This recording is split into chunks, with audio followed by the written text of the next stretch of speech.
Orang Katolik dianggap menyembah patung. Di rumah-rumah orang Katolik biasanya ada salib dengan patung tubuh Yesus yang tergantung.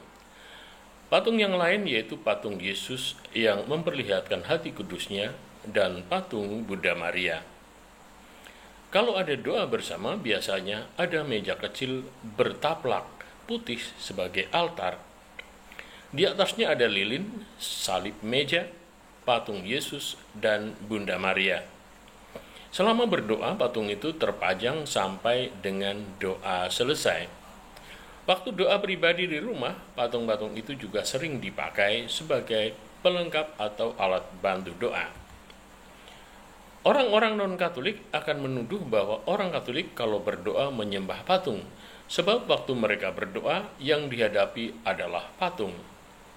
Banyak orang Muslim yang percaya bahwa orang Katolik bukan menyembah Allah, melainkan menyembah patung. Sebenarnya mereka juga melakukan hal yang serupa. Mereka mengaku menyembah Allah Subhanahu wa Ta'ala, tetapi yang mereka sembah adalah Ka'bah. Orang Protestan juga mengharamkan patung, maka salib mereka hanyalah salib yang tidak memakai patung Yesus yang tersalib.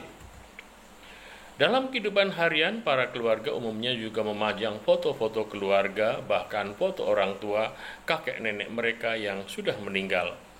Alasannya, foto itu sebagai kenang-kenangan juga bisa dipandang kalau sedang rindu, terutama untuk mereka yang tidak serumah. Dengan memandang foto-foto itu, dia akan melupakan masalah sekejap dan teringat akan masa lalu yang kembali menambah semangat hidup. Dengan foto-foto itu, dia seakan terus terhubung dengan orang-orang yang dikasihi. Demikianlah patung-patung yang dipakai berdoa orang Katolik juga untuk mengingatkan Yesus yang mati untuk menebus dosa manusia, dan Bunda Maria sebagai wanita yang sangat berjasa dalam karya keselamatan Allah untuk menyelamatkan manusia. Ada yang berkata, maaf, foto keluarga dan patung Yesus dan Maria itu beda. Foto keluarga itu gambar wajah asli keluarga kita, sedangkan patung Yesus dan Maria itu hanyalah rekaan, karena wajah asli Yesus dan Maria tidak ada yang tahu. Maka yang disembah hanyalah wajah-wajah palsu. Yang disembah hanyalah kayu atau bahan yang dibuat menjadi patung. Yang lebih parah kalau wajah patung itu mirip dengan wajah artis atau tetangga si pembuat patung. Itulah sekilas protes orang yang masih belum memahami makna patung dalam berdoa.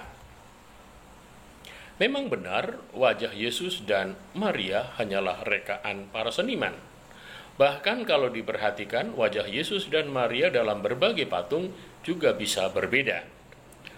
Wajah bisa berbeda, tetapi sosok Yesus dan Maria dalam patung selalu ada kemiripan. Patung Yesus yang tersalib untuk mengingatkan secara nyata penderitaan Yesus waktu peristiwa penyaliban. Sosoknya adalah Yesus yang kedua kakinya terpaku di kayu salib dan kepalanya memakai mahkota duri. Dari kepala, tangan dan kaki serta lambungnya tergambar tetesan darah. Dengan melihat patung itu, secara nyata tergambar oleh umat yang sedang berdoa bahwa perjuangan Yesus itu sangat berat dalam menebus dosa manusia. Penderitaannya mengundang sikap kita untuk menanggapi karya penebusannya. Patung Yesus dengan gambar hati mengajak kita untuk mengingat betapa hati Yesus memiliki kasih dan kepedulian yang besar untuk keselamatan manusia. Keberaniannya berkorban sampai mati menunjukkan bahwa di dalam hatinya ada hati Allah yang menginginkan manusia selamat, bebas dari belenggu dosa. Hati Allah ini yang membuat bahwa Yesus bukan sekedar manusia biasa, tetapi Allah yang menjadi manusia, atau lebih tepatnya, sabda Allah yang menjelma menjadi manusia. Patung Bunda Maria mengingatkan bahwa Yesus adalah manusia yang memiliki seorang ibu. Dengan memandang patung itu, umat terbawa pada permenungan tentang perjuangan seorang ibu dalam menjaga dan menyertai putranya hingga akhir hayatnya. Penderitaan wanita itu tergambar dari ketika Yesus masih dalam kandungan hingga memandang tubuh Yesus yang teraniaya hingga wafatnya. Yang paling penting, patung-patung itu mengingatkan pada sosok-sosok pejuang gereja untuk keselamatan kekal manusia. Diharapkan dengan memandang sosok itu, umat terinspirasi untuk hidup selaras dengan kehendak Allah. Kesimpulannya, patung-patung itu hanya semacam diorama untuk membantu suasana meditatif dalam doa. Serupa dengan diorama yang kita saksikan di Museum Perjuangan.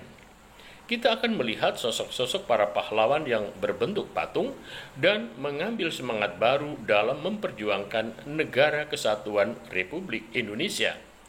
Ketika umat berdoa jalan salib sambil menghadap gambar atau relief penderitaan Yesus yang tergambar di dalamnya, umat akan terinspirasi dengan perjuangan dan pengorbanan Yesus Kristus. Setelah itu, ia akan hidup dengan semangat Kristus dan lebih rela berkorban untuk keluarga dan sesama.